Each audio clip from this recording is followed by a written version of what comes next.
Hello friends, एक बार फिर से हमारे YouTube चैनल श्रीदेवी क्लासेस में आप सभी का स्वागत करते हैं। आज हम फैशन डिजाइनिंग के कुछ बेसिक टर्म्स के बारे में बात करेंगे जो हमारे फैशन थ्योरी के अंदर यूज किए जाते हैं। सबसे पहला आता है हमारा फैशन मर्चेंडाइजिंग। फैशन मर्चेंडाइजिंग के अंदर जो भी फैशन के अंदर चेंजेस करने हो या कस्टमर से डीलिंग करनी हो, इन सब चीजों के बारे में बात की जाती है, या फिर जो पर्सन होता है जिसको हम फैशन मर्चेंडाइजर कहते हैं वो इन सब चीजों के बारे में ध्यान रखता है। सेकंड पॉइंट आता है हमारा बेसिक टर्मिनोलॉजी। इसके अंदर हमारे जो भी फैशन मर्चेंडाइजिंग के अंदर कुछ बेसिक चीजें होती हैं जिनका यूज करके हम जो भी डिजाइनिंग है उसको परफेक्टली तैयार कर सकते हैं, उन टॉपिक्स के बारे में बात करेंगे। सेकंड पॉइंट आता है हमारा फैशन ट्रेंड। फैशन ट्रेंड क्या होता है, वो क्यों इम्पोर्टेंट है हमारे फैशन के अंदर, इसके बारे में हम पूरी डिटेलिंग में पढ़ेंगे। लास्ट आता है हमारा ट्रेड शो। ट्रेड शो क्या होते हैं, ये हमारे फैशन फील्ड में कैसे इंक्लूड किए जाते हैं, इसके अंदर कौन कौन से ऐसे शोज आते हैं जो फैशन को इफेक्ट करते हैं। आज हम इन्हीं टॉपिक्स के बारे में पूरी डिटेलिंग में पढ़ेंगे कि फैशन मर्चेंडाइजिंग क्या है, फैशन ट्रेंड क्या है, ट्रेड शोज क्या है। तो सबसे पहले हम शुरू करते हैं हमारे फैशन मर्चेंडाइजिंग के टॉपिक से। सबसे पहले हम यहाँ पे बात करेंगे फैशन मर्चेंडाइजिंग के ऊपर। फैशन मर्चेंडाइजिंग क्या होता है कि आजकल के जो फैशन है उसके अंदर ये व्यवसाय सबसे ज्यादा फैलता जा रहा है, क्योंकि इंडस्ट्रीज इतनी ज्यादा हो चुकी हैं कि लोगों की पसंद नापसंद को समझना बहुत ही मुश्किल हो जाता है। तो ऐसे में क्या करता है कि जो फैशन मर्चेंडाइजर होता है वो लोगों की पसंद और नापसंद को ध्यान में रख करके डिजाइन्स को क्रिएट करता है, या फिर जो डिजाइन्स होते हैं उनको चेक करता है और उसके अकॉर्डिंग ही जितने भी गारमेंट्स तैयार होते हैं उनको तैयार करवाता है। ये उनके साइज पे डिपेंड होता है, उन जो कलर कॉम्बिनेशन होता है उसको ध्यान में रखकर करते हैं। जो सिलहुट होते हैं, मतलब जो उनकी शेप्स वगैरह है उनको ध्यान में रख करके ही तैयार करवाए जाते हैं। जो फैशन मर्चेंडाइजर होता है वो क्या करता है कि जितने भी परचेज स्टोर्स होते हैं या हाउसिंग या मैनेजमेंट का कोई भी काम होता है उनके साथ वो डीलिंग का काम करते हैं। जैसे आपके कोई भी डिजाइन को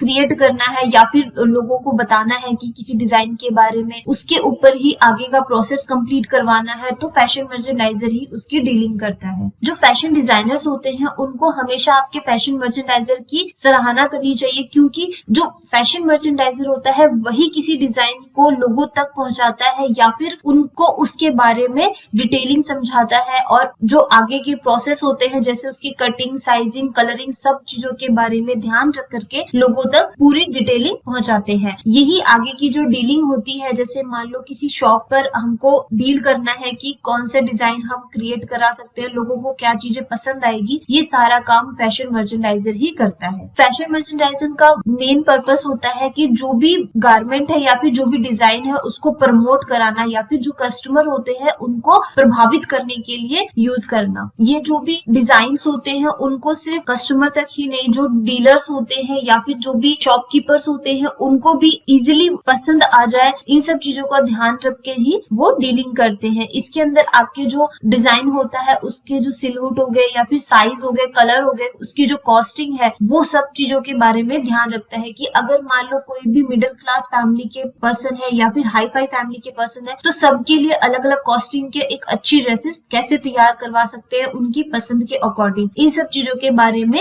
ध्यान में रख करके फैशन मर्चेंडाइजर एक डिजाइनर को आगे के प्रोसेस के लिए कंप्लीट करवाता है। किसी भी इंडस्ट्री के अंदर फैशन मर्चेंडाइजर पूरी जो उसकी डीलिंग होती है डिजाइनर की, वहां से लेकर के उसकी पैकिंग और बाइंग तक का पूरा प्रोसेस फैशन मर्चेंडाइजर अपने ही ध्यान में रख के काम करवाता है। जैसे कोई भी डिजाइन को सेलेक्ट करना, लोगों तक उसको पहुंचाना, और उसके अंदर जैसे कोई भी कमियां हो या फिर कोई भी ऐसा डिजाइन हो जो जिसकी कॉस्ट हाई हो या फिर जो लोगों तक इजीली ना पहुंच पा रहा हो, तो फैशन मर्चेंडाइजर का सीधा सा अगर प्रोसेस देखा जाए तो किसी भी गारमेंट की डीलिंग करवाना या फिर लोगों तक उसको इजीली पहुंचाना, ये काम फैशन मर्चेंडाइजर का होता है कि उनकी जो पसंद है नापसंद है उसको ध्यान में रख करके डिजाइन को प्रमोट करना। सेकंड पार्ट आता है हमारा बेसिक टर्मिनोलॉजी, मतलब जो भी हमारे फैशन डिजाइनिंग के अंदर या मर्चेंडाइजिंग के अंदर कुछ बेसिक टर्म्स यूज किए जाते हैं उनके बारे में हम पढ़ेंगे। तो सबसे पहला पॉइंट आता है हमारा एपीरियल। एपीरियल एक ऐसा टर्मिनोलॉजी है जो हमारे ड्रेसेस होती है, चाहे वो मेल की हो, फीमेल की हो या बच्चों की ड्रेसेस हो, उन सब चीजों के लिए हम यूज कर सकते हैं। सेकंड पॉइंट आता है हमारा एडेप्शन। ये उसके लिए यूज किया जाता है जैसे कोई भी डिजाइन है वो आपके कॉपी तो है लेकिन उसकी तरह बिल्कुल नहीं दिखाई देगा, मतलब कि जैसा आपका कोई भी,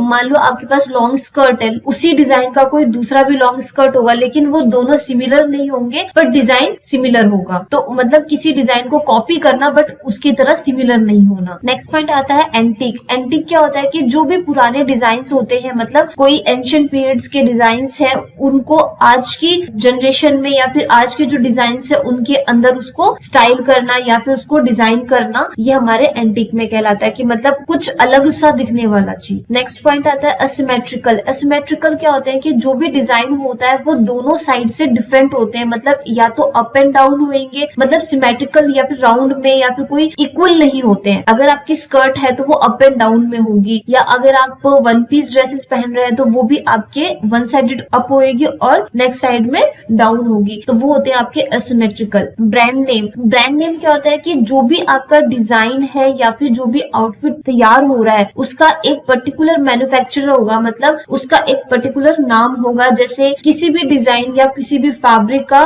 जिसने उसको लॉन्च किया है या फिर जिसने उसको तैयार किया है, तो उसका एक पर्टिकुलर नाम दे दिया जाता है जिससे वो ड्रेस आगे शो होती है या फिर उसको उसी नाम से पहचाना जाता है। नेक्स्ट पॉइंट आता है ड्रैप। ड्रैप क्या होता है कि जो भी फैब्रिक होता है उसका फॉल, मतलब उसका जो घेर वाला पार्ट होता है, या फिर हम किसी पे उसको पैक करते हैं, उसे पिनअप करते हैं, जैसे हमारे मैनिक्वीन्स हो गए या डमी हो गए, उनपे हम उसको पिनअप करके या फिर डिजाइन को हम उसके फॉल्स वगैरह चेक करने के लिए हम उसे ड्रैप करते हैं, तो वो हमारे ड्रैपिंग सिस्टम कहलाता है। नेक्स्ट पॉइंट आता है नॉक ऑफ। मतलब कि जो भी आपके बहुत ही एक्सपेंसिव डिजाइन्स है उनकी एक कॉपी होती है, कि जैसे आपके डिजाइनर है मनीष मल्होत्रा। मनीष मल्होत्रा की जो ड्रेसेस है वो हर कोई बाय नहीं कर सकता, तो उसकी एक एग्जैक्टली कॉपी तैयार कर दी जाती है जो दूसरे डिजाइनर्स होते हैं। फिर वो आपके जो भी दूसरे पर्सन्स है या फिर जो पर्सन्स मनीष मल्होत्रा की ड्रेसेस को नहीं पहन सकते, वो उनकी कॉपी जो ड्रेसेस होती है उनको आसानी से बाय कर लेते हैं। नेक्स्ट पॉइंट आता है मास प्रोडक्शन। मास प्रोडक्शन क्या होता है कि बहुत ही बड़े पैमाने पर कोई ड्रेसेस तैयार होती है या फिर उनकी मैन्युफैक्चरिंग होती है और वो जो उनकी कीमत होती है वो भी कम होती है, तो वो आपके मास प्रोडक्शन के अंदर आते हैं। नेक्स्ट आता है ready to wear. Ready to wear वो ड्रेसेस होती है जो आपके स्टैंडर्ड मेजरमेंट चार्ट के अकॉर्डिंग तैयार की जाती है। ये आपके ज्यादातर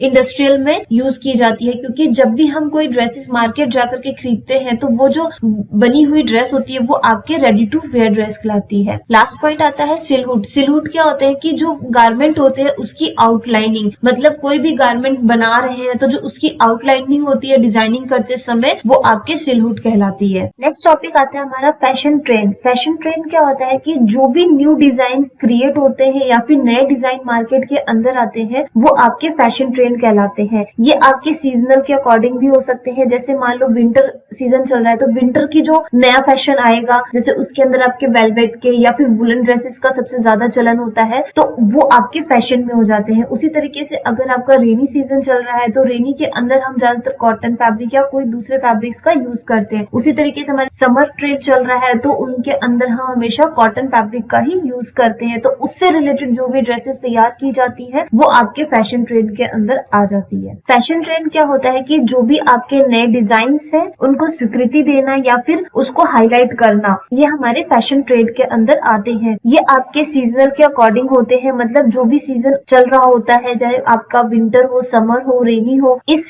सब के सीजन के अकॉर्डिंग इसके जो ट्रेड होते हैं या फिर जो फैशन होता है वो चेंज होता रहता है। और जो ट्रेड होता है वो कभी भी स्थायी नहीं होता, वो हमेशा अस्थायी होता है, क्योंकि जो ट्रेड है, फैशन ट्रेड है, वो क्या है, हमेशा टाइम के अकॉर्डिंग बदलते रहते हैं या फिर सीजन के अकॉर्डिंग चेंज होते रहते हैं, तो इसलिए हमेशा ये अस्थायी ही रहते हैं। ये आपके सीजन के अकॉर्डिंगली चेंज होते रहते हैं, मतलब इनको इफेक्ट सबसे ज्यादा आपके सीजन के अकॉर्डिंग ही होता है। क्योंकि अगर मान लो विंटर के अंदर हम समर की ड्रेसेस पहनते हैं तो वो हमारे जो लुक है या फिर जो हमारे बॉडी है उसको इफेक्ट करेगी, इसलिए हमेशा क्या करते हैं कि जो हमारा फैशन ट्रेंड है वो हमेशा सीजन के अकॉर्डिंग चेंज होता रहता है, जो हमारे ट्रेंड है उसको इफेक्ट करते। इसके अंदर क्या आपके जो भी स्टाइल्स है, कलर्स है, जो टेक्सचर है, वो सारे कुछ टाइम तक ही, मतलब कुछ पर्टिकुलर पीरियड्स तक ही कंटिन्यू रहते हैं, उसके बाद वो चेंज हो जाते हैं। अगर आप इनको चेक करना चाहो तो आप किसी भी जो मैगजीन्स होते हैं या फिर जो एडवर्टाइजमेंट होते हैं उनके अंदर देखोगे तो न्यू फैशंस के बारे में बताया जाता है या फिर उनके पिक्चर्स वगैरह देखने को मिल जाती है। तो जो भी फैशन आने वाला होता है या फिर जो फैशन ट्रेंड चल रहा है उन सब चीजों के बारे में हमें मैगजीन से हाईलाइट हो सकता है या फिर जो हमारे एडवर्टाइजमेंट होते हैं उनसे हाईलाइट हाईलाइट होते हैं। एक फैशन मार्केट के अंदर तब तक ही रहता है जब तक कि उसकी मांग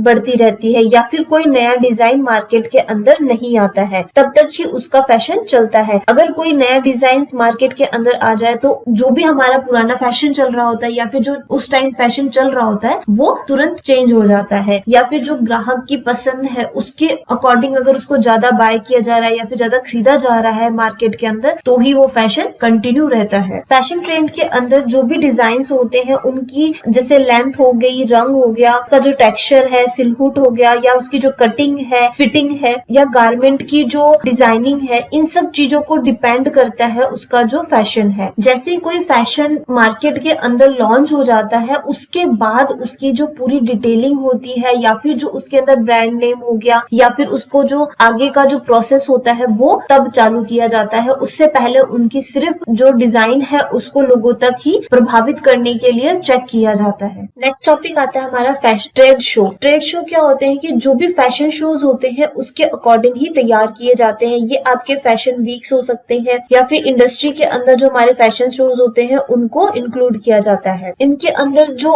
फैशन की एग्जीबिशन होती है, जो उनके फैब्रिक के टेक्सटाइल हो गया या एसेसरीज होते हैं, इसके अकॉर्डिंग ही ये शो तैयार किए जाते हैं। ये एक बड़े से हॉल के अंदर एक एग्जीबिशन लगाई जाती है जिसके अंदर फैशन को रखा जाता है, उनकी जो टेक्सचर है डिजाइन का उसको इंक्लूड किया जाता है, उनके साथ हम कौन कौन सी एसेसरीज यूज करते हैं या फिर जो हम उनके साथ जो हमारा डिजाइन है उसके साथ कैरी करते हैं, उन सब चीजों को उस ट्रेड शो के अंदर रखा जाता है। इसके अंदर जो भी फैशन डिजाइनर्स होते हैं वो अपने जो कलेक्शन होते हैं, मतलब न्यू डिजाइन्स हो गए, उनका जो कलेक्शन होगा वो कस्टमर को दिखाते हैं और उनकी पसंद और नापसंद को जानने की कोशिश करते हैं। फैशन शोज और जो फैशन ट्रेड शोज होते हैं इसके अंदर क्या होता है कि जो डिजाइनर्स होते हैं उनको लोगों को अपनी डिजाइन्स को दिखाने का मौका मिलता है।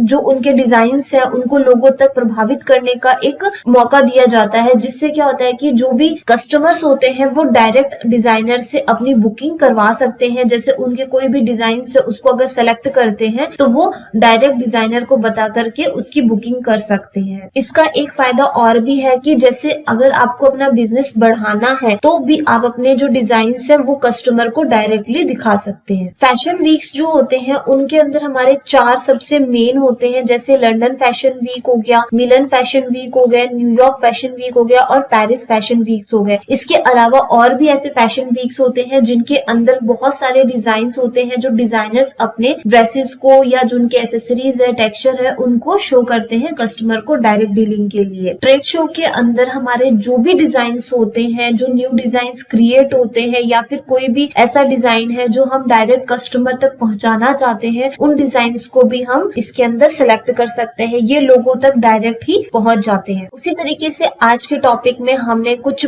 बेसिक फैशन थ्योरी के बारे में बात की, जैसे हमारे फैशन मर्चेंडाइजिंग क्या होता है, बेसिक टर्मिनोलॉजी क्या है फैशन मर्चेंडाइजिंग के अंदर, फैशन ट्रेंड क्या है, ट्रेड शोज क्या है, फैशन शोज क्या है, इन सब चीजों के बारे में डिटेलिंग में बात की। इसी तरीके से जो फैशन थ्योरी है उसके अंदर बहुत सारे ऐसे पॉइंट्स हैं जिनके बारे में फैशन में यूज करते हैं या फिर जो हमारे फैशन डिजाइनर होते हैं या फिर जो इंडस्ट्रीज होती है उनके अंदर यूज किए जाते हैं। तो ऐसे ही और भी थ्योरी के बारे में अगर आप जानना चाहते हैं, कुछ ऐसे पॉइंट्स के बारे में समझना चाहते हैं तो हमारे चैनल को सब्सक्राइब कर लीजिए और बेल आइकन को दबा लीजिए, जिससे आने वाली हर एक वीडियो की नोटिफिकेशन आप तक इजीली पहुंच सके। और जितना हो सके इन वीडियोस को शेयर करिए ताकि फैशन से रिलेटेड या कॉस्ट्यूम डिजाइनिंग से रिलेटेड जो भी पर्सन्स वर्क कर रहे हैं या स्टडी कर रहे हैं उनके लिए ये यूजफुल हो सके। तो मिलते हैं नेक्स्ट वीडियो में कुछ और नए टॉपिक्स के साथ, कुछ नई बेसिक इन्फॉर्मेशन के साथ। तब तक के लिए thank you very much and have a nice day.